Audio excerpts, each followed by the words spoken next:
નમસ્કાર મિત્રો, કેમ છો? કાચો ગુજરાતીના આપ સૌને જય શ્રી રામ. મજામાં હશો? હવે આ તો પડી ભાંગ્યું ઈરાન ને અમેરિકાની વાતચીત પડી ભાંગી અને અમેરિકાના વાઇસ પ્રેસિડેન્ટ જેડી વેન્સ તો પાછા અમેરિકા જવા ઉપડી ગયા. એક જ દિવસે એવું શું થઈ ગયું ભાઈ? એ લોકોની વાત હજી 1.5 દિવસ વાત થઈ હશે ને એમાં જવાનું કેમ થયું વેન્સ સાહેબને? સૌથી પહેલી ભૂલ તો પાકિસ્તાનની છે. પાકિસ્તાનને એવું લાગ્યું કે પાકિસ્તાનમાં નેગોશિએશન ચાલે છે એટલે અમારી જવાબદારી એવી છે કે સ્થળ પ્રોપર હોય, એસી બરાબર હોય, ખાવા પીવાનું બરાબર હોય, એ લોકોને ધ્યાન રાખવાનું. પણ એમ પાકિસ્તાનવાળા ગોથું ખાઈ ગયા. આમાં પાકિસ્તાનનો મીડિયેટરનો રોલ હતો, મધ્યસ્થી કરવાની હતી પાકિસ્તાનને, એમાં એ ટોટલી નિષ્ફળ ગયું. એકચ્યુઅલી એની ભૂલ નથી. હવે એની એવી કોઈ કેપેસિટી નથી, એવા કોઈ ક્રેડન્શિયલ્સ નથી એનું. આખા વર્લ્ડમાં ટેરરિસ્ટ કન્ટ્રી તરીકે જાણીતું છે, તે શું કરવાનું છે? પણ એને પ્રયત્ન તો કરવો જોઈએ ને ભાઈ, પ્રયત્ન જ ના કર્યો. હવે કઈ વાત પર વાતચીત અટકી ગઈ?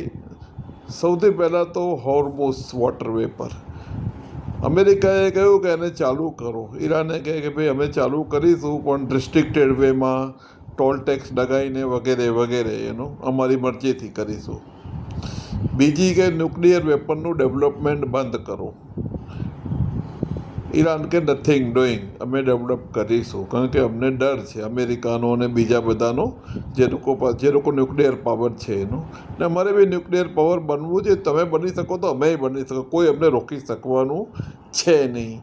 અમેરિકાએ એ વખતે ઇન્સિસ્ટ કરવાની જરૂર હતી, કંઈ વાંધો નહીં, તમે ન્યુક્લિયર પાવર બનો તો કંઈ વાંધો નહીં, પણ દર વર્ષે જે આપણી સંસ્થા છે ન્યુક્લિયર પાવર ઇન્સ્પેક્શનની, એના થ્રુ ઇન્સ્પેક્શન કરાવો. એટલે એ વાત અમેરિકાએ કરી જ નહીં, કારણ કે અમેરિકા મને લાગે છે કે ઝઘડવા મૂડમાં લાગે છે એનું. આવું કંઈક કરી શક્યા હોત એ લોકો, પણ ઈરાનને ન્યુક્લિયર વેપન ડેવલપ કરવા જ નથી દેવા માંગતા એવું લાગે છે એનું. ઇવન ઇન્સ્પેક્શન સહિત પણ નહીં. અત્યારે અમેરિકાની બોડી લેંગ્વેજ એ ચેન્જ થઈ ગઈ છે એનું. એકચ્યુઅલી જેડી વેન્સ જે છે એ ટ્રમ્પ કરતાં વધારે સમાધાનકારી ગણાય છે એનું. એ થોડા વધારે વિદ્વાન પ્રકારના અને પ્રોપર નેગોશિએશન કરી શકે એવા વ્યક્તિ છે, પણ ખબર નહીં આ 1.5 દિવસમાં કેવી રીતે નેગોશિએશન તૂટી ગયું એનું. Extremely unfortunate. લેબેનોનનો ઇસ્યુ તો સડક તો છે જ, ઇઝરાયલ તો માનતું જ નથી એનું. ઇઝરાયલ કહે કે તમે તમારી સંધિ કરો, મારે શું છે એનું. એટલે આ એકદમ અનફોર્ચ્યુનેટ સિચ્યુએશન થઈ છે. હજી 2 વીકના યુદ્ધ વિરામને થોડા દિવસો બાકી છે, પણ આખા વિશ્વ માટે આ બહુ ખરાબ ન્યૂઝ છે કે યુદ્ધ ફરી શરૂ થઈ શકશે. અને ટ્રમ્પે ધમકી આપી દીધી છે ઓલરેડી એનું. ઇનડાયરેક્ટ ધમકી એણે આપી દીધી છે કે જો ઈરાન નહીં માને તો આઈ બન્યું સમજ્યું. હવે કોનું આઈ બનશે તો ભગવાન જાણે, કારણ કે અમેરિકાની હાલત બી બહુ જ ગંભીર છે ફાઇનાન્શિયલી, ઇકોનોમિકલી, અને આ દરેક રોજનો યુદ્ધનો ખર્ચો એમને બહુ ભારે પડી રહ્યો છે એનો. જ્યારે ઈરાનને શું છે, ઈરાનની તકલીફ એ છે કે એના માણસો મરી રહ્યા છે, સૈન્યના લોકો મરી રહ્યા છે, અને ઈરાનને એની પડી જ નથી એનું. બહુ અનફોર્ચ્યુનેટ છે. પણ એ લોકો પાસે મિસાઇલ ને ડ્રોનનો જે જથ્થો છે એના ભરોસે એ લોકો યુદ્ધ કરી રહ્યા છે, અને એ જથ્થો 2 વર્ષ ચાલે એવો છે. એટલે અમેરિકાની કોઈ તાકાત નથી કે લાંબુ યુદ્ધ ઈરાન સાથે કરે. ઈરાનને એમને હરાવવું હોય તો ફટાફટ કરવું પડે, 2-3 દિવસમાં પૂરું કરવું પડે. જેટલું યુદ્ધ લાંબુ ચાલશે એટલું ઈરાનની ફેવરમાં જશે મિત્રો, આ યાદ રાખી લો.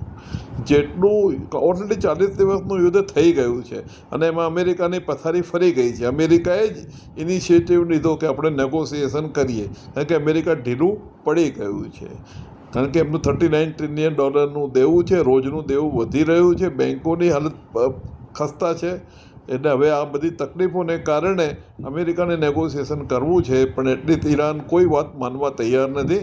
અને અમેરિકાને શું છે, ઈરાન સાથે થોડુંક સોફ્ટ સ્ટેન્ડ રાખવાની જરૂર હતી કે ભાઈ તમે $1 ટોલ ટેક્સ લો પર બેરલ, શું વાંધો છે એનો.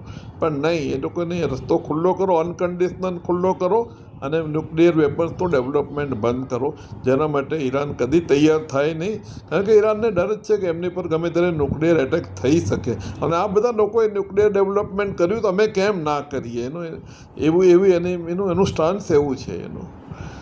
જોઈએ આગે હોતા હે ક્યાં, પણ અવોર્ડ માટે ખરાબ ડિશ છે. આભાર, thank you so much, so nice of you.